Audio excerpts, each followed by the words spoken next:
the reason that agents can come here and do such high volume is because we've got, really a plug and play platform, right? Like systems like Follow Up Boss, systems like accountability and scripting, role play and practice.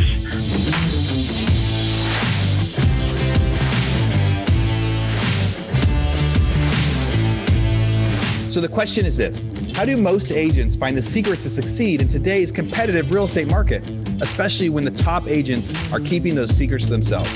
That's the question, and this podcast will give you the answer.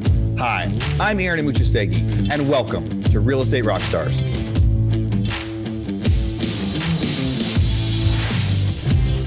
Real Estate Rockstars, this is Aaron Amuchastegui with a quick commercial break. But you guys have been hearing these ads. Follow Up Boss, right? They've been one of our longest standing sponsors of the podcast. And heck, most of you guys actually use Follow Up Boss. You've heard from so many of our interviews when we're asking people, what is your favorite CRM? Follow Up Boss is by far the most trusted, picked CRM that we hear from people that we're interviewing. Follow Up is huge. As an investor, there are so many times recently that we reached out one extra time to somebody that 2 months ago said they thought about selling us the house. And by just following up again, they said, yes, I'm ready to sell today. And they didn't know us from anybody. They were going to say yes to the next person that reached out. And it was the fourth or the fifth time that we reached out to them. So follow-up is important as an agent, as an investor, as everything. Follow-up Boss gets you and your team totally organized. Contacts, leads, all in one place. They have like 250 integrations to all the other things out there for like texting, phones, voicemails, all the other products that are out there. It helps you convert leads to deals, and then you decide how you want to expand and exactly when that happens for your business. So tons of guests in here. Here's a couple of our guests saying what they like about Follow Up Boss. I think Follow Up Boss gives you the most integrations that are simple, and it gives you the best ability to go and integrate large things into one single solitary platform. It tracks everything that I need. I can customize it if I want. If I want to go smart list based, that's fine. If I want to go task based, it's fine. It just really helps me never drop a ball because it's so user friendly. Also, before I forget, Follow Up Boss is hosting FubCon. Yes, FubCon 2022. It's an annual event hosted by Follow Up Boss, the leading CRM in the real estate industry. The 3-day event is packed with actionable tips, strategies that agents can use to double their listings, convert more buyers, and create systems that their agents love using. And right now, as the market gets tougher, a conference like this is exactly the thing you need. The keynote speakers are some of the most iconic agents in the business, and they're sure to inspire and motivate attendees. In addition to educational sessions, there will be plenty of networking opportunities with some of the industry's brightest real estate professionals. FubCon is a perfect opportunity to learn and take your business to the next level. I hope you check it out. What's up, Real Estate Rockstars? Courtney Atkinson here. It's my distinct pleasure that I get to hang out with John Scipione today from Hoboken in New Jersey. What is up, man? Thanks for being here, John. Thank you for having me, man. Really excited.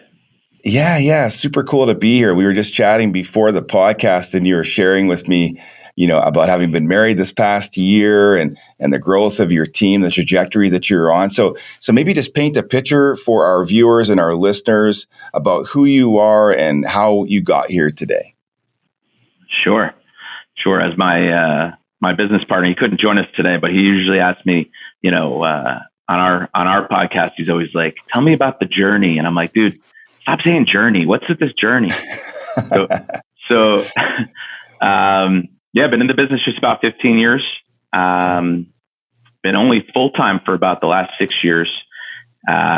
This year we're on pace to do about 200 transactions. We run a small team. Myself and my partner, Kiro, take care of the majority of the listings. And then we have 3 full-time buyers agents who work really all the buy-side leads. Okay. But all in about 200 transactions this year, about 100 million in total volume. And yeah, man, for us, it's what we really focus on is per agent productivity. We probably could have built this team out much wider, but we really like to focus on making sure that each of those agents are really producing at a high level. So we're pretty selective before we take on somebody else. Cool. Yeah, tell us about that. So you've got those 3 team members. Are they new industry members, or were they folks that you recruited that were already experienced agents? How did you meet them? It's funny you ask that, because that's always the question that I ask other team leaders, right? I'm like, are you having more success recruiting, newer agents, or is it people that, were on other teams or other brokerages? Now that I think about it, actually, all three of our buyer's agents started fresh in the business with us. I'd say all three of them did have like great hospitality business, skills, and we worked really hard to teach them, the real estate component. That's awesome. The cool thing about that, for the folks that I've spoken to, and I'm curious what your statement is on it. How did you feel about your ability to teach them strong habits versus how you might have felt about bringing somebody else in that was already in the industry for a period of time? I'm glad you went in this direction, because this is something that we're talking about every single day. We felt like we could go out and get agents from other teams. And when I've done that in the past, it's really sort of hard to teach people, break some of those old habits. And I'll be on recruiting calls with agents that are, sort of interested in, hearing what we're doing over here. And as soon as I start telling people that, our agents are in the office every single day, Monday through Thursday at 7:30 in the morning, that's where I sort of lose them. And that's where the call sort of starts to mellow out a little bit. So, to answer your question, I mean, we've had a lot more success bringing in agents that really were hungry, that wanted it, that had great business skills, and we were able to teach them, the real estate side of things, rather than trying to, convert some other agents into our model. Mm-hmm. Yeah, I found the same thing for sure. And I think as we've moved into a seller's market and things have gotten a bit easier, I think it's just harder to bring people in from other brokerages and other teams, because it has been a little bit simpler. I think as we move forward, we'll likely start to see that shift a little bit, as some folks are thinking about getting out of the industry, or thinking that maybe they need to partner up with somebody like you who's got a track record of success, some opportunities, some coaching and support. One of the things that I want to speak to, though, is accountability and systems, because I know that you don't have people coming to your office at 7:30 in the morning unless there's accountability and systems. And you dropped in our pre-interview that you were big on accountability. And so I can see that that's already transferred to your team, but I'd like you to unpack it for us, please. Sure. So there's a lot to unpack there. It's, you know how it is. I mean, when you have 1099 employees and 1099 agents, you can't necessarily make them sign an agreement that says you will work this time and end at this time and do this and this. So what we have on our team is accountability agreements, right? So it allows us the opportunity, I'll say, to hold each of the agents on the team accountable to a certain set of numbers, certain goals, certain times that they're going to be here, a certain amount of role play each week, a certain amount of time spent on handling objections, a certain amount of contacts they're going to hit. So, my partner and I grew up, in the Mike Ferry platform, where, we were pounding the phones every single morning, 8 to 12, and after role play and all that. So that's really all we know. And that has changed my whole life, that platform. So, some of the members of our team have been there and sort of, seen me grow through that platform. And I think it's been a good example for a lot of people who, are on the team now, because we're still in the trenches every single day. We're still making our calls. We're still prospecting in the morning. We're here every morning for role play. It's not just, hey, show up and role play with your fellow agents. We're here role playing with them every single morning, 7:30. That's amazing. So, high levels of accountability. Yeah, that's tremendous. So tell me about the rest of your agents' day. So they're in prospecting. Well, they're probably going to be doing some role play first. So they're probably going to hit the phone, say 8:30. Is that about right? Yep. Yeah. We're in the office 7:30, role play. We do some some more fun stuff too. Like we're talking about big wins. We're talking about gratitude. We're doing some affirmations, role play, handling objections. We talk a lot about the different personality styles and how to cater to them. But yeah, we hit the phones around 8:30, and then our agents are required, or they are held accountable, to be on the phone from about 8:30 to 12, Monday through Thursday. Got it. Yeah, that's tremendous. And they're converting on a daily basis, getting those reps in. How long have these folks been with you? What's the tenure on your team with these folks? Sure. So our top buyer's agent's been with us going on about 6 years now, 5 to 6 years.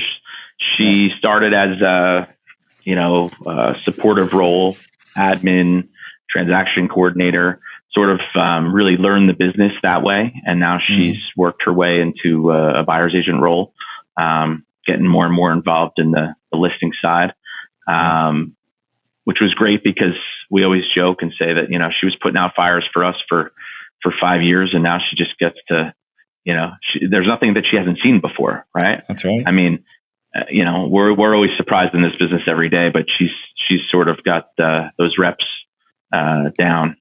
And then the two other agents, one of the guys has been with us almost about 2 years now. Came to us from hospitality industry, worked at a hotel, and probably one of the more exciting stories is our most recent buyer's agent is 18 years old.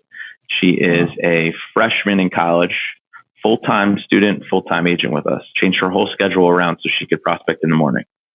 That's incredible. How's her year going so far?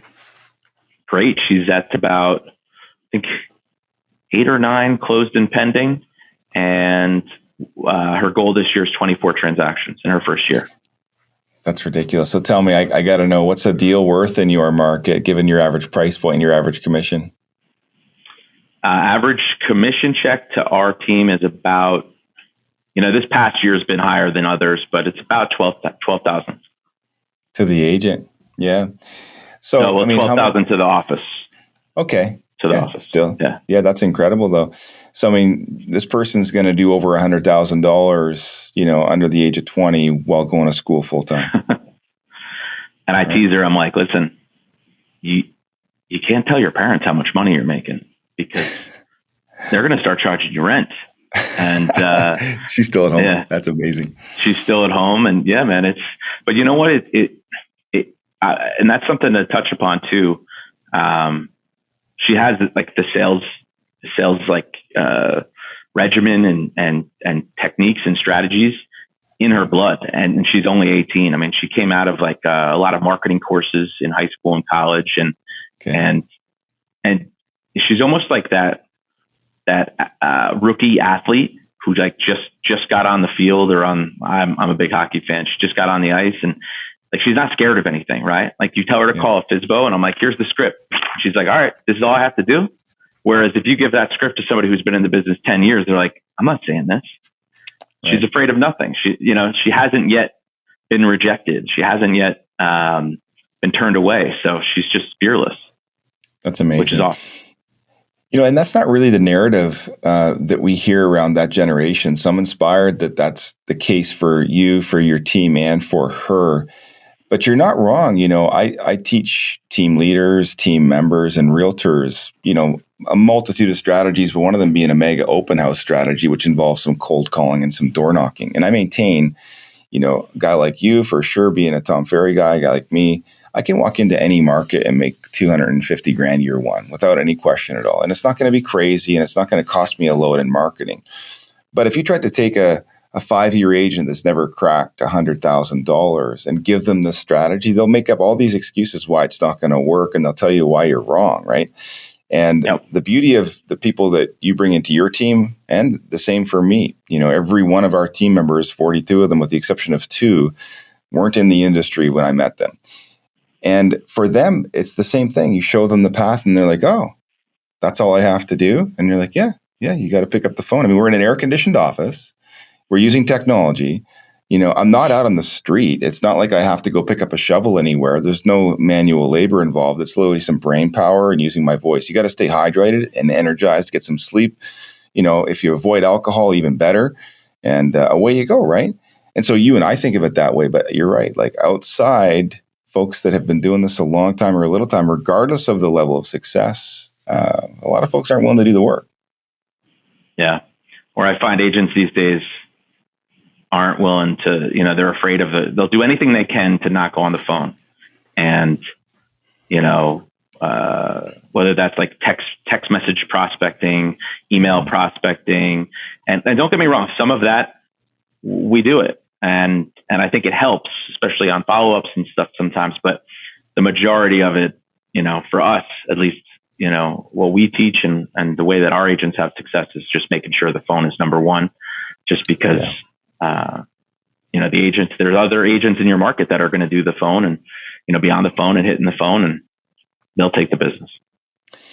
Well, and if you think of the shiny objects that are out there for a real estate agent to chase, I mean, there's 1,000 different Facebook programs that you can sign up for that, you'll have a flood of people reaching out to you, or Instagram or TikTok, LinkedIn, you name it. And you can spend thousands and thousands of dollars on these programs, supposedly learning ways to have a flood of opportunities. But I've never met someone who can create a faster, quicker opportunity than I can picking up the phone right now. Like I could literally hang up with you.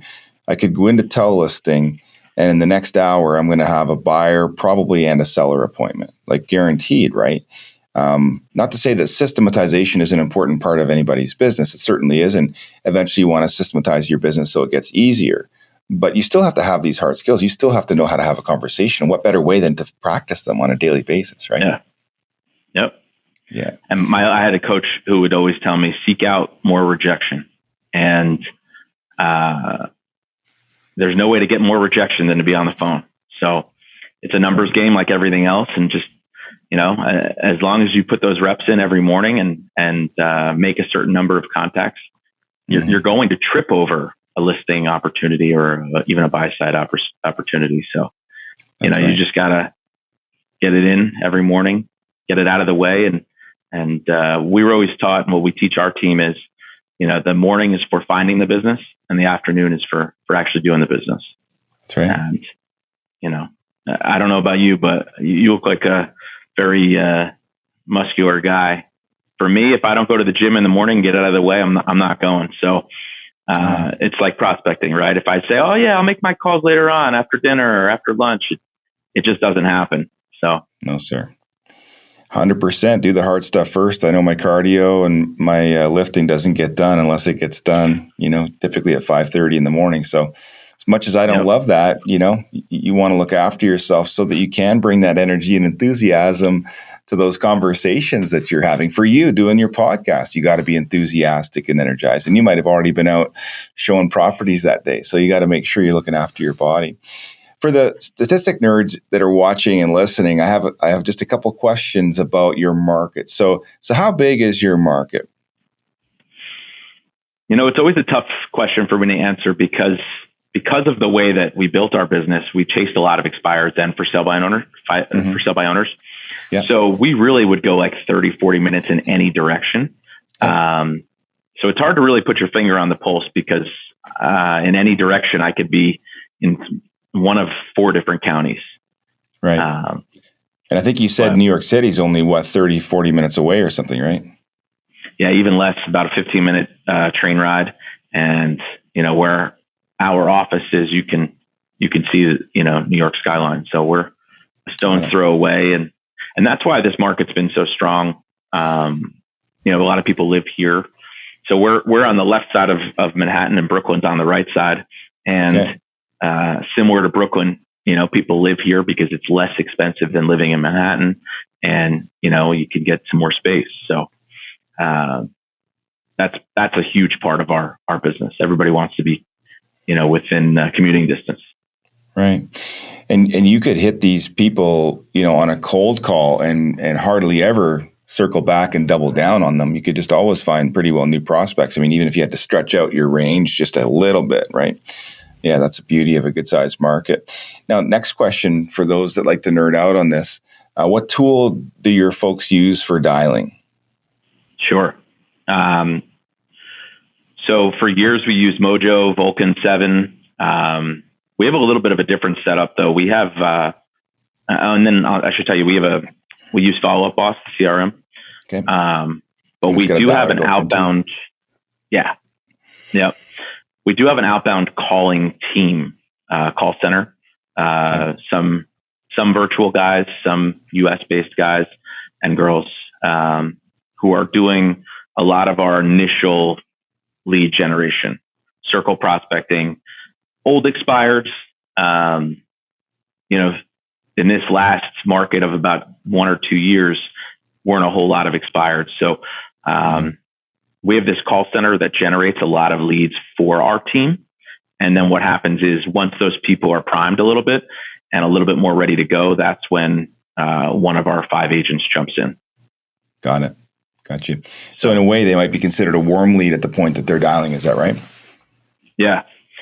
And, it's because I heard, you asked about dialers, and I'm like, it's probably been 2 or 3 years since I was really heavy on like calling expireds or calling, canceled or anything like that. So I don't have the newest technology probably for, outbound dialing, but for what we're doing where we're calling more warm leads that have been primed already, we're using Follow Up Boss, which has been dialing right fantastic. Yep. Yeah, you don't need a triple line dialer, for dialing those kind of leads. It's nice if you're trying to bang out 1,000, but if you're trying to bang out 100, it's not necessary, really. Yeah. Yeah. If for those that are listening, if you're not aware, Mojo, for example, you can upgrade to a triple line dialer, so you can simultaneously dial 2 or 3 numbers, and then you pre-record a voice message. And if 2 people pick up simultaneously, it'll grab the first one, and then it'll drop a voice message with the second one. And so it's a way of getting through a lot of numbers really, really fast. Fun fact, in Canada, they're illegal. So you can only use a single line dialer up here. But, yeah. But nobody used the three line dialers. Nobody. Yeah, no, for sure. I don't even know how they would catch that, if I'm being honest. It's tough to manage, though. I mean, you've done it before. There's a lot going on when you got 3 lines down. Oh, you got to pay attention. Those people that are trying to write emails and do 2 things at once. Yeah, you can look foolish pretty quickly. It's very intense, for sure. And so those folks that are doing your outside sales team or inside sales team, depending on how you word it, those are folks that are a part of your company too, or did you contract those folks out, or how did you sort that out? So we're big on virtual assistants. So we have about 10 to 15 virtual assistants, depending on how you look at it, and depending on who's just started with us and where we're growing. But we have a whole bunch of people who are making outbound calls virtually. You got to be really careful with that and with the scripts and such. But they're essentially just looking for very, very digging through a lot of cold leads, figuring out who has any minimal interest. And then we sort of get them through the pipeline. It occurred to me a few years ago, actually, I think while I was, had the headset on, either on Mojo or Vulcan or one of those. And a lot of times in the Mike Ferry system, we talk about, knowing your dollar per hour. Right. Mm-hmm. And I would say, well, at the time I thought I was making like $500 an hour or $1,000 an hour, whatever it was, while I was prospecting. And I said, my time is too valuable to listen to busy signals or wrong numbers. And I remember speaking to a coach, and what he said to me jokingly was, he said, John, you know what I used to do? I used to give my kid, 5-year-old son, a list of phone numbers. And I would tell him to go down the list and call each person and just put a check mark next to it if the person answered, right? And then he would give me and he'd say, hi, is Bob there? And he'd ask every single person, is Bob there? Is Bob there? And he'd put a check if they answered. And then what he would do, my coach, would go back and actually only call the people who answered. So in my head, I had this crazy idea. It was like, my time is so valuable that I should only be calling people who are actually there or who are picking up the phone. So then it sort of snowballed into, hey, we should have a virtual person make the initial call. And here we are now with about 10 virtual outbound callers who are, just constantly pouring leads into our CRM of people who have some level of interest of selling. That's where it gets tricky. Are they looking to do something? Are they standing in a vacant property looking to do something tomorrow? Right. Or are they sort of scratching the surface and seeing if they want to do something in 6 months? So. Yeah. I'm sure you've got a scoring system built into there. I'm sure you've got a follow-up program that your agents follow. Maybe tell us about that. So what's your team's protocol for how quickly you want to get to these leads, how frequently you'll follow up with them, and by what mechanism? So it sort of depends.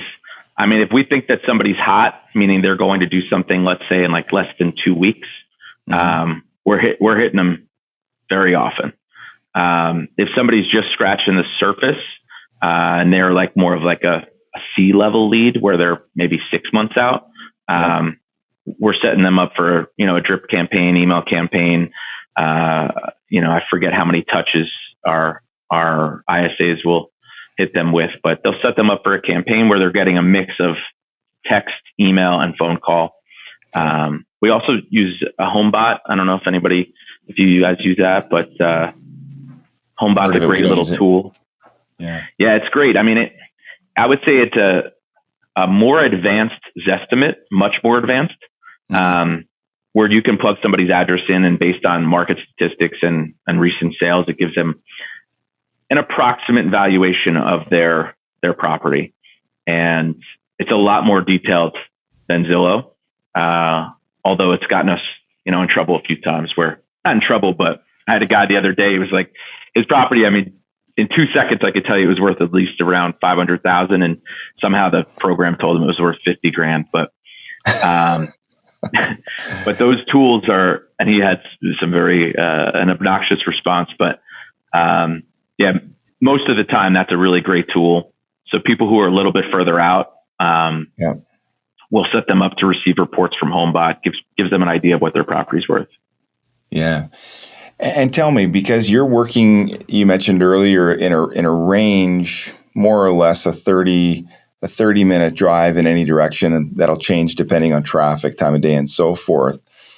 What type of process are you using for setting your appointment? So, for example, do you use a 2-step listing process, one where you go out and see the house, second one where they come back to the office, or how does your team manage that, just given where you are and how much time it takes to get around and the service that you provide? Great question. So, it's funny. Before you said you were from Canada, and I didn't think you had an accent at all until you said process. I heard it in the process. It's probably my R. I'm from the Maritimes, just north of Maine, and anytime I drop an R, it sounds a little long, I think, maybe. Yeah. So our system, I mean, we're big on a pre-listing package. So if I set an appointment with you, today is Monday. If we set the appointment for, let's say, Wednesday, our system usually is that we're very heavy on the pre-qual, especially if you're looking to do something soon, right? If it's evident that you're not doing anything for a couple weeks, we sort of will have to make a decision on whether or not it makes sense to actually come out there and get in front of you. But if you're going to do something soon and that's evident, you're obviously meeting other agents. We're very heavy on the pre-qual. So somebody once said to me a few years ago, for very high producing agents, the pre-qual is the presentation. And when you actually go out there for the appointment, you're just going to pick up the agreement. And that always stuck with me. So we try to go really, really deep on the pre-qual and make sure that we know everything. So once we get them pre-qualified and make sure it's a solid appointment, we'll run the comparables and we send out a pre-listing package to the seller via email. In there, we're going to include, the marketing plan, our track record, some information about us, the proposed listing agreement, and I don't know if I said comparables, but the recent comparables. All that's in the email. About 24 hours before, we're asking, make sure they got it, make sure they reviewed it, see if they have any questions. And then if you send them all of that in advance, it's been our experience that, you could go out there and really get that appointment done in 25 minutes. Right. rather than having to spend an hour, rather than having to, go through a lot of questions and such. It allows them to, there's sometimes where there's appointments where I sit down with a seller, somebody who's really organized. You sit down at the kitchen table and they take out a pad and they've got, 15 questions written out for you. And they're like, you shared this comparable and we just bang out the questions, we sign the agreement and it's done. Yeah. Yeah. I love that. I talk lots with my team and my coaching clients around the journey of self-discovery and how, next level realtors will be able to create this journey of self-discovery using brilliant open-ended questions. And what I've just heard you say is that you really master that in the pre-qualification where you're going levels and levels deep with people. And by calling it a pre-qual, to some degree, I think it diminishes the value that you're creating because in truth, you're building trust and rapport. You're showing intelligence and care and interest. And then presumably you're articulating some of the solutions throughout that as well. And then really the meeting is just to make it happen. By that time, that trust and rapport has been built. They already have the sense that you're the solution provider and someone they can trust to do that with. And so I think it's just important that we underpin that because it's more than a prequel, I presume. But I'm curious, maybe tell us from your perspective what some of those questions look like and how you format those so that you can have such a high closing ratio. Sure. So, just general overview, just where they're going. Have they already purchased that house? What the time frame is? What they're looking for in the agent that they hire, right? Because that question right there tells you so much, right? And it also tells me who they need me to be too, right? Yep. If they say, "Oh my God, we were on the market last year. It was a complete disaster." The person didn't do any marketing. Then all of a sudden, of course, I'm going into that appointment with my marketing hat on, right? If they told me that the prior agent they hired had no communication, then I'm going into that appointment being the absolute best communicator you've ever met with. So it tells you a lot. We're trying to make sure that there's no backup plan. For instance, hey, if you couldn't sell the property, would you consider renting it? You don't want to be a landlord, do you? And they'll say sometimes, no, we would actually rent it if we couldn't get our price. So that may be a fallback because you don't want to go out there and find out that like the price that they want is ridiculous and that they're just going to rent it anyway. You want to make sure that, they've sort of thought about all those things. And we train our agents to really ask like pointed questions, right? Like if all goes well tomorrow and you feel comfortable and confident I can sell the house, are you planning on listing it with me? Right? Like that's a Mike Ferry question. And a lot of agents shy away from that question, but you get a lot from that question. People are like, of course. Isn't that why you're coming here? And other people will be like, no, I'm not signing anything tomorrow. And you sort of have a better idea of what you're going to get into when you get there. So, those sort of things really help. I love that question, but I'm like one of those people that shies away from it a little bit. But I found a kind of a phraseology that works well for me, and it's one that I coach my team. We say, if everything looks like it makes sense and all the things line up and it sounds like we're going to be a good partnership to work with, is there any reason we couldn't get started when we meet tomorrow or the next day or whatever? Yeah. And to me, that's just a little bit softer. It stretches out the question a little bit more and it makes it less about me and more about the solution. That one just suits me better. But I like that. I think the key thing is for anyone is that you find a way to qualify that person if they're in a place to make a decision or not. And then, of course, the other thing that I know you already do, but for our viewers and listeners that are maybe new, don't forget to make sure that all your stakeholders are going to be sitting at that table. The last thing you want to do is go to somebody's house and find out that you've got the husband, and you and I both know that husbands don't make the decisions. You got to have the decision makers at the table. And so we're asking that question as well, as I'm sure your team does too. Yeah, making sure the decision maker is going to be there and taking it a step further, looking at the tax records. Does it say two names? Does it say one name? Does it say an LLC? Just making sure, that nobody can fall back on I have to speak with my wife or my husband or whatever it is. We want to make sure that they're both there. And if they're not, we're going to reschedule the appointment or try to get them on Zoom or as I'm sitting with the wife at the kitchen table, the husband's on Zoom, whatever we got to do to be prepared. That's so that nobody can fall back on that, we need to think about it sort of thing. We're coming out there for the reason of getting it signed. Yeah. That's solid and tremendous closing ratio. One thing that we learned over the years that I really love too is we'll assign some homework before we come over. So I'll say, hey Joan, do you have a pen handy? And inevitably she'll say yes. And I'll say, okay, write this down, please. I need you to prepare 3 things for our meeting tomorrow. The first thing is going to be your tax assessment. Just need to have a look at that. Need to have a look at your real property report or your land survey, whichever it is in your county or state or province. And then finally, I'd like you to have prepared for me your most recent mortgage assessment as well. We'll review all those details when we're sitting at the table. 2 more things for me, Joan, if you wouldn't just mind writing down a list of things that had you buy the property in the first place. So just 3 things that inspired you to want to purchase the property, because I know that I can leverage those for the buyers of your property when we have it up for sale.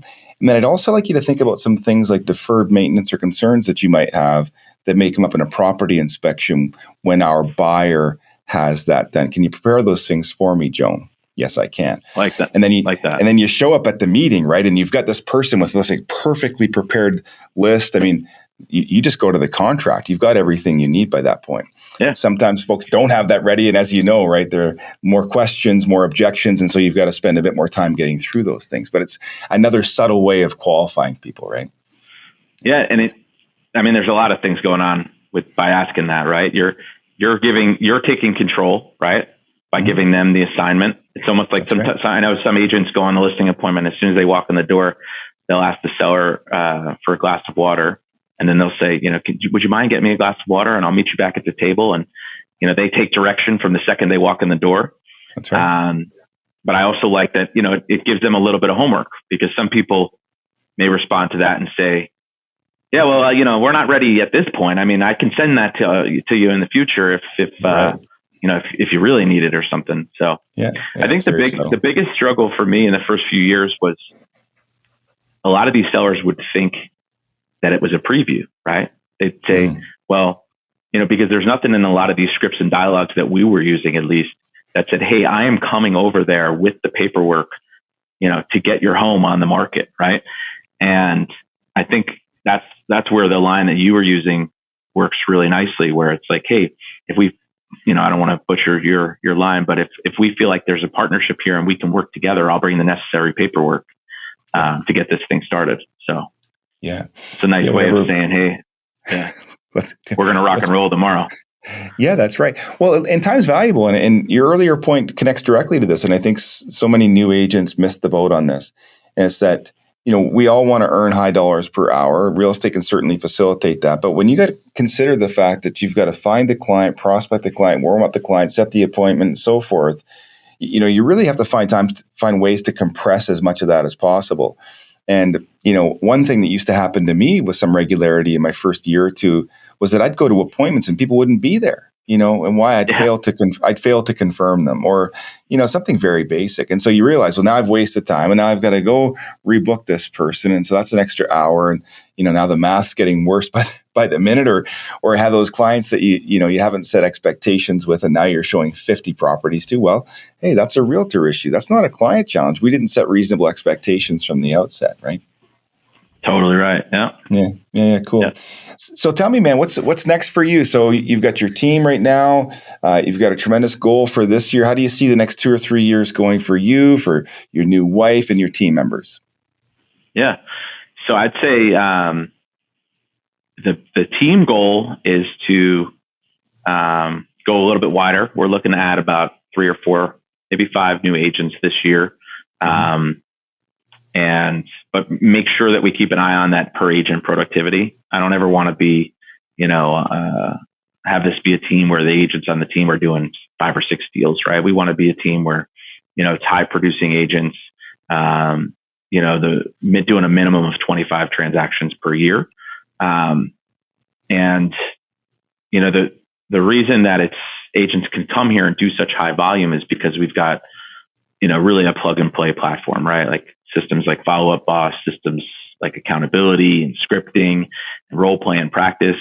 You should hear this office at 9 a.m. Those 5 or 6 of us cranking on the phone, music's blasting, air conditioning's on, and like, listen, no one wants to do the lead generation. Like, no one wants to go to the gym, but you make it fun, you make it exciting, and all of a sudden you're 2 hours into it and you set 2 appointments. So, growing the team, but making sure that we're growing it the right way. And from a leadership perspective, making sure it's profitable. That's what we're excited about. We're excited about a whole bunch of new lead sources we're working on that are going to bring a lot more qualified leads to our agents. As far as like personally, just trying to pick up some more, that's something that we started talking about prior to our call or prior to the recording today. Is that the first few years, if I could change anything, I went a little bit crazy on like upgrading lifestyle and, buying the big house and all the fun toys and all that stuff. And what I would have done differently was created more passive income. So you can always go and do it later. So that's what I'm trying to do now, and just buy some more rental properties, buy some more income producing assets, not just properties you pay to have. Fast cars and whatnot. Yeah. Well, and you've been at this 15 years, as you said, and the beauty is that you can make a tremendous change in your life in this industry in 10 to 15 years. And I don't know how old you are, John, but by the look of you, you got many more decades left. So I'm sure that it's going to be a pretty transformational future for you too. Yeah. Yeah. It's fun. But that's just one thing, and I'm working on that with my coach right now, Aaron Novello, as I told you, just creating more streams of income. Cause I think we're all a little bit foolish if we think that this could last forever. Right. I'm not retiring anytime soon, but like the industry is always changing. I have my health now, but who knows, what could happen in the future. And you just want to make sure that you put yourself in a situation where you can, always be providing for those around you, whether it's people on my team or, my family members and stuff. And just want to make sure that, I can maintain this, right. So right. try to create some more passive income that can pay for all the fun stuff.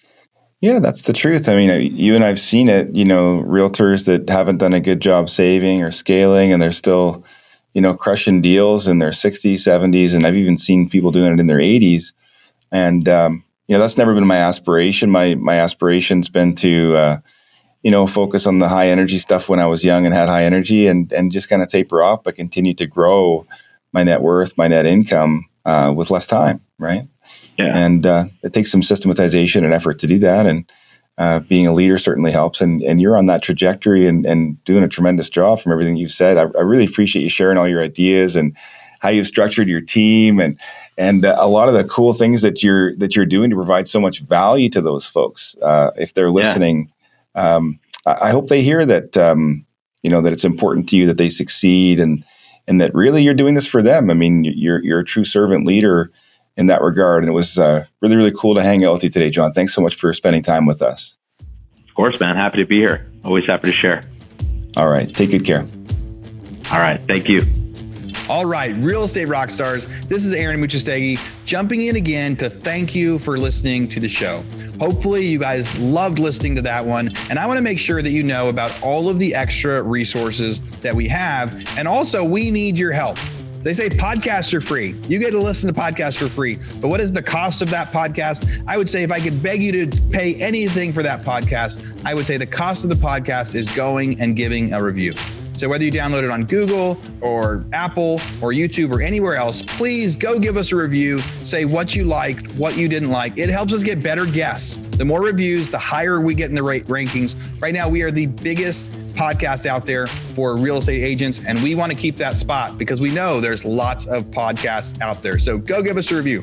Also, be sure to go to hibandigital.com. If you liked any of the resources that those real estate agents talked about, we've got a huge video vault of those resources for free. Every penny that comes on the podcast that we interview, they give us something that helps them get their deals or helps them work with their clients. And we put that in the toolbox in our vault for you. So go to hibandigital.com and you can get it. If you're looking for real estate education, go to rebusuniversity.com. We have all sorts of courses in there to help agents succeed in real estate, how to get the listing, how to negotiate deals, how to become an investor, all sorts of different stuff, rebusuniversity.com. And if you want to chat with me, go find me on Instagram. And if you come find me on Instagram, you can send me messages. Tell me what you want to hear. Tell me what you liked, what you didn't like. We try to put a bunch of content out there too. You can find me in 2 different places. It's at rerockstars.com for our Real Estate Rockstars page, or at aaronandmuchastegui.com for my personal Instagram page, where I can chat with you about all sorts of different things. Thanks for listening. We'll see you again soon.